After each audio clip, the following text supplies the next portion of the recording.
சமீபத்துல பாத்தீங்கன்னா காளியம்மாள் நாம் தமிழர் கட்சியில ரொம்ப நாளா பயணம் பண்ணிட்டு நான் கட்சி விட்டு விலகிறேன்னு அறிவிச்சிட்டாங்க. அதுக்கு கொஞ்சம் கூட மனசாட்சி இல்லாம அவர் போனா போட்டோம், அவ மட்டும் இல்ல யார் வேணாலும் போனா போட்டோம் அப்படின்னு சீமான் சொல்றாரு. சீமானே கட்சி கலைப்பாருன்னு எதிர்பார்க்கிறோம். காளியம்மாள் வந்ததுக்கு அப்புறம் அவர் என்ன சொல்றாரு, ஏன்னா அந்த அம்மா கட்சிக்காக எவ்வளவு கஷ்டப்பட்டாங்க. எங்க அண்ணன் சீமான் தூங்கும் போதெல்லாம் அதே கூட பணாத்தி இருப்பாங்க சார். இன்னைக்கு வேணா சொல்றேன் சார், இன்னைக்கு காளியம்மாள் வெளியே வந்துட்டாங்க. அடுத்தது சாட்டை துரைமுருகன் வெளியே வருவாரு. அடுத்தது கார்த்திக்னு ஒரு தம்பி இருக்காரு, அவரும் வெளியே வருவாரு. அடுத்தது கன்ஃபார்ம்டா ஆனா நம்ம சாட்டை துரைமுருகன் கண்டிப்பா வெளியே வந்துருவாரு. சார் என்ன சார் அவர் கூட பிறந்த தம்பி மாதிரி கட்சியில இருக்காரு. இல்ல சார், அவரோட வேலை முடிஞ்சு சார். என்ன வேலை முடிஞ்சு? சீமானோட அவர் வந்தாரு, எதுக்கு வந்தாரோ சம்பாதிக்க வந்தாரு, சம்பாதிச்சாரு. ஆனாலும் தம்பிங்களை கட்டி விடுறாரு. அதனால எந்த தம்பி போனாலும் பிரச்சனை இல்லை. இது என்னது இலையுதிர் காலம்ன்ற மாதிரி ஏதோ ஒன்று சொல்லிட்டாரு. வேற இல்ல சார், யாரு இருந்தாலும் கவலை இல்லை. சீமான் கட்சியில முதல் எம்எல்ஏவா கண்டிப்பா சாட்டை துரைமுருகன் தான் வருவாரு அப்படின்னு அவார நம்பிக்கையில இருக்காங்க.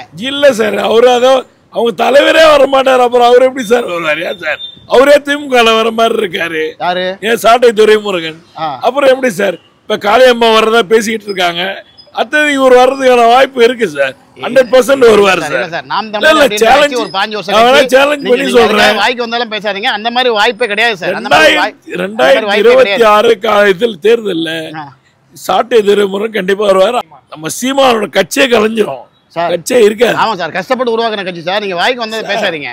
அப்படி இல்ல சார், அதாவது பெரியாரை எதிர்த்து பேசினா அவங்களுக்கு தமிழ்நாட்டுல இடம் இல்ல சார். இல்ல சார், நீங்க பெரியாரை எதிர்த்து பேசினாருன்னு சொல்றீங்க. ஆனா அந்த எதிர்த்து பேசினதை பல பேர் ஆதரிக்கிறாங்க சார்.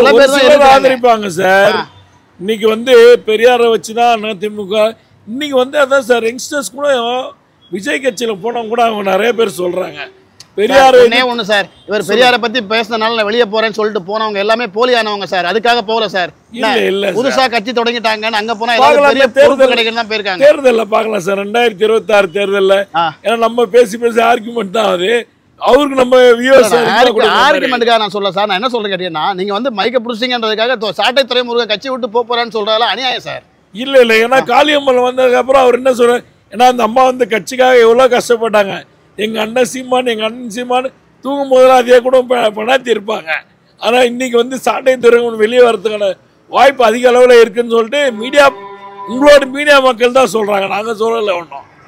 அதுவும் எந்த கட்சியை ரொம்ப அவதூறா பேசினாலும் அந்த கட்சியிலே ஜாயின் பண்ணுவாருன்னு சொல்றீங்க பாருங்க. அதெல்லாம் ரொம்ப அநியாயம் சார். இன்னைக்கு அவங்க கட்சியில எவ்வளவு பேர் சேர்ந்திருக்காங்க. சேர்ந்திருக்கவங்க நம்ம நேரடியா பாக்குறோம். அவங்களே இன்னைக்கு அறிவாளத்துல அன்னைக்கு எவ்வளவு பேரை சேர்த்து விட்டாங்க சார். நீங்க கட்சியில சேர்ந்தாங்கன்னு சொன்ன அத்தனை பேர்ட்டையும் மைக்க கொடுத்து பேட்டி எடுத்தாங்க. எல்லாருமே 300 ரூபா கொடுத்து ஆளை கூட்டு வந்தாங்கன்னு சொன்னாங்க. நீங்க இது வரல இல்ல சார், நீங்க அதை பாத்தீங்களா இல்லையா சார்? நீங்க சொல்றீங்க நாம் தமிழர் சேர்ந்தாங்கன்னு சொல்றீங்கல்ல. நிறைய பேர்ட்ட மைக்க கொடுத்து பேட்டி எடுத்தாங்க. நாங்கெல்லாம் வேணும்னே வரல, எங்களை 300 ரூபா கொடுத்து கூட்டு வந்தாங்க நிறைய பேர் சொன்னாங்க சார். அதுவே ஃபேக் தான் சார். அதுவே ஃபேக். அதுவே பேச வச்சுதான் இந்த மாதிரி இது பண்றாங்க.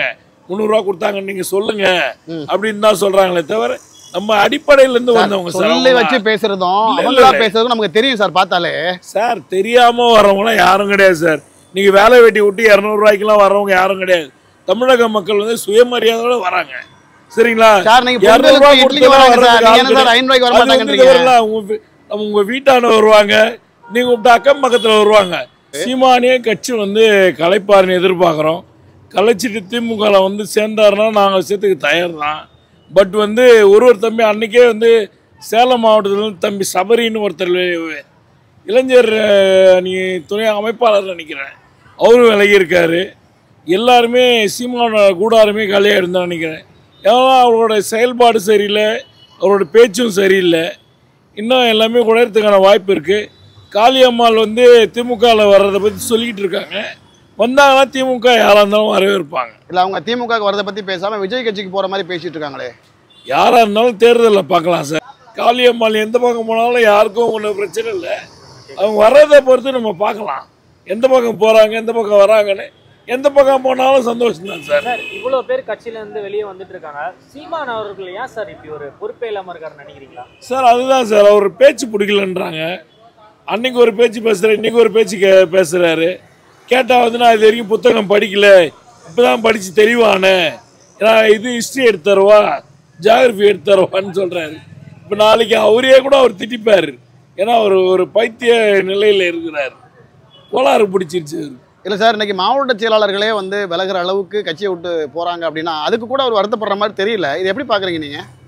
சார் அவர் அதான் சார், அதாவது அவர் ஏம் பண்ண பணம் வந்துருச்சு சார். அவர் வந்து இந்த ஃபண்டு கலெக்ட் பண்ணுறதுக்காக இறங்கினார். ஃபஸ்ட்டு ரொம்ப கஷ்டப்படுறேன்னாரு. இப்போ வந்து ஃபண்டெலாம் ஈஸியாக கலெக்ட் பண்ணிட்டாரு ஈழத்தமிழர்களை வச்சு. இப்போ வந்து ஆமாம் ஃபேக்கு தான் ஃபோட்டோ, பிரபாகரன் அப்படி சொல்லலை, பொட்டம்மன் இப்படி சொல்லலைன்னு சொல்லிட்டு ஓப்பன் ஸ்டேட்மெண்ட் கொடுக்குறாரு. நான் சொன்னதெல்லாம் உங்களுக்கு பொய் தான்.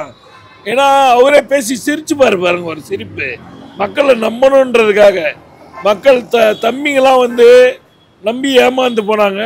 இப்போ ஓரளவுக்கு ஸ்ப்ரெட் ஆகுறாங்க, திமுகவில் ஸ்ப்ரெட் ஆகுறாங்க, விஜய் கட்சியில் ஸ்ப்ரெட் ஆகுறாங்க.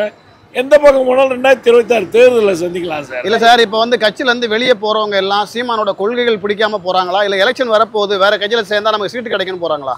இல்லை சார், கொள்கை ரீதியான பேச்சு சரியில்லை. அடிப்படை அவர் வந்து பெரியார் வச்சு தான் இது பண்ணார் ஆரம்பத்தில்.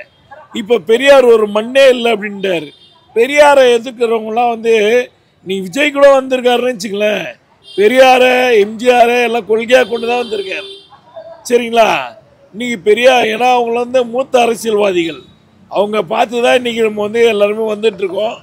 அவங்களாம் எதிர்த்துட்டு இவங்க வரணும்னு நினச்சா தமிழக மக்கள் ஏற்றுக்க மாட்டாங்க.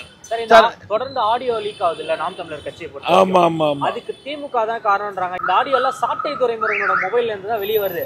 அவர் ஏன் அதை சேவ் பண்ணி வைக்கணும்னு கேக்குறாங்க. இதை நீங்க எப்படி பாக்குறீங்க? சாட்டை அவர்கள் சகுனி வேலை பாக்குறாரா? சாட்டை சகுனி வேலை பார்க்குறாரா என்னன்னு போக போக தெரியும். ஏன்னா அவர் வந்து இந்த ஃபண்டில் அவருக்கும் சம்மந்தப்பட்டிருக்கும். அவரும் ஒரு பெரிய அளவில் சம்பாரிச்சிருக்காரு. ஏன்னா அண்ணன் சொல்லிட்டாரு, சாட்டையாக இருந்தாலும் என்னடா பெரியதாடான்னு சொல்லிட்டு. ஆடியோ லீக்கில் நம்ம நிறைய ஆடியோ லீக் பார்த்துருக்கணும். ஆமாம் ஆமாம் ஆமாம், அவர் அதுக்கே அவர் வருத்தப்படல. எல்லாருக்கும் தேவை அவங்களோட குறிக்கோள் என்னன்னா பணம் சம்பாதிச்சிட்டாங்க.